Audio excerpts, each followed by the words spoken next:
بسم اللہ الرحمن الرحیم الحمدللہ رب العالمین والصلاة والسلام علی سید الانبیاء و خاتم النبیین۔ السلام علیکم، میں ہوں نوید احمد اور آپ دیکھ رہے ہیں میرا یوٹیوب چینل قرآن حدیث اردو۔ حضرت داؤد علیہ السلام اس طرح بادشاہ بنے۔ جب طالوت بنی اسرائیل کے بادشاہ بن گئے تو آپ نے بنی اسرائیل کو جہاد کے لیے تیار کیا اور ایک کافر بادشاہ جالوت سے جنگ کرنے کے لیے اپنی فوج کو لے کر میدان جنگ میں نکلے۔ جالوت بہت ہی قد آور اور نہایت ہی طاقتور بادشاہ تھا۔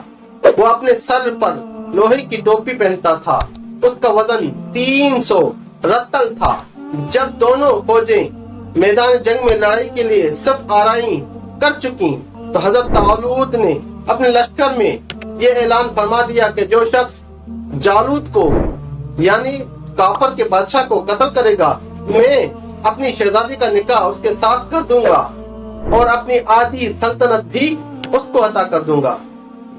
یہ فرمان شاہی سن کر حضرت داؤد علیہ السلام آگے بڑھے، جو ابھی بہت ہی کم سن تھے اور بیماری سے چہرہ زرد ہو رہا تھا، اور غربت مفلسی کا یہ عالم تھا کہ بکریاں چرا کر اس کی اجرت سے گزر بسر کرتے تھے۔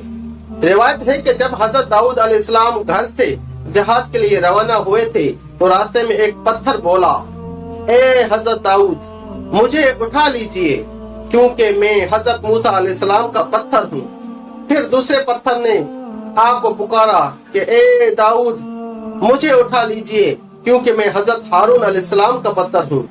پھر ایک تیسرے پتھر نے آپ کو پکار کر عرض کیا، اے داؤد علیہ السلام، مجھے اٹھا لیجئے کیونکہ میں جالوت کا قاتل ہوں۔ آپ علیہ السلام نے ان تینوں پتھروں کو اٹھا کر اپنی جھولی میں رکھ لیا۔ جب جنگ شروع ہوئی تو حضرت داؤد علیہ السلام اپنی گوبن لے کر صفوں میں آگے بڑھے، اور جب جالوت پر آپ کی نظر پڑی تو آپ نے ان تینوں پتھروں کو اپنی گوبن میں رکھ کر اور بسم اللہ پڑھ کر گوبن سے تینوں پتھروں کو جالوت کے اوپر پھینکا، اور یہ تینوں پتھر جا کر جالوت کے ناک اور کھوپڑی پر لگے اور اس کے بیجے کو پاش پاش کر کے سر کے پیچھے سے نکل کر جالوتیوں کو لگے اور سب کے سب مقتول ہو کر گر پڑے۔ پھر حضرت داؤد علیہ السلام نے جالوت کی لاش کو گھسیٹتے ہوئے لا کر اپنے بادشاہ حضرت طالوت کے قدموں میں ڈال دیا۔ اس پر حضرت طالوت اور بنی اسرائیل بے حد خوش ہوئے۔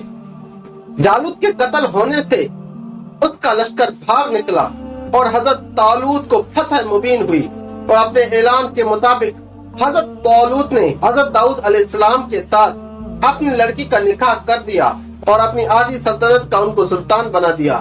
پھر پورے 40 برس کے بعد جب حضرت طالوت بادشاہ کا انتقال ہو گیا تو حضرت داؤد علیہ السلام پوری سلطنت کے بادشاہ بن گئے، اور جب حضرت شمعیل علیہ السلام کی وفات ہوئی تو اللہ تعالیٰ نے حضرت داؤد علیہ السلام کو سلطنت کے ساتھ نبوت کے ساتھ سرفراز فرمایا۔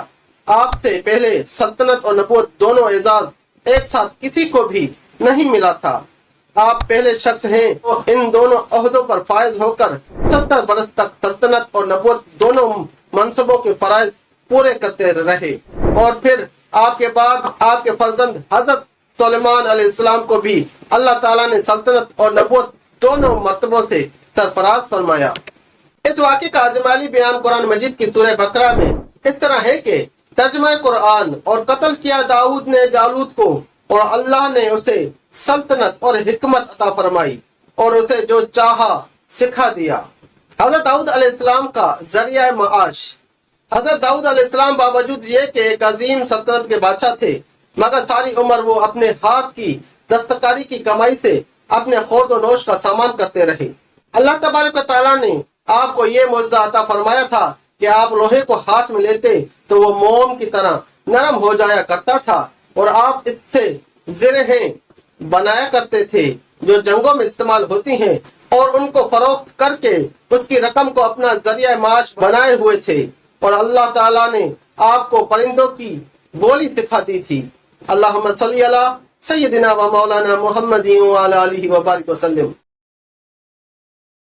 صلی اللہ علی محمد۔